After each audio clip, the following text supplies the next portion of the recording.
సత్యక్క, ఆఫీస్కి వెళ్తున్నావా? అవునరా. సరే. అన్నట్టు అమ్మ కూడా ఇంట్లో లేదు కదా, ఈ ఒక్క రోజుకి నువ్వే వంట చేసేయ్.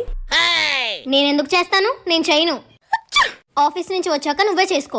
ఏంటి అలా మాట్లాడతావు? ఆఫీస్లో వర్క్ చేసి ఇంటికి వచ్చి వంట చేయడం నా వల్ల కాదు. కొంచెం హెల్ప్ చేస్తే ఏమైపోతుంది?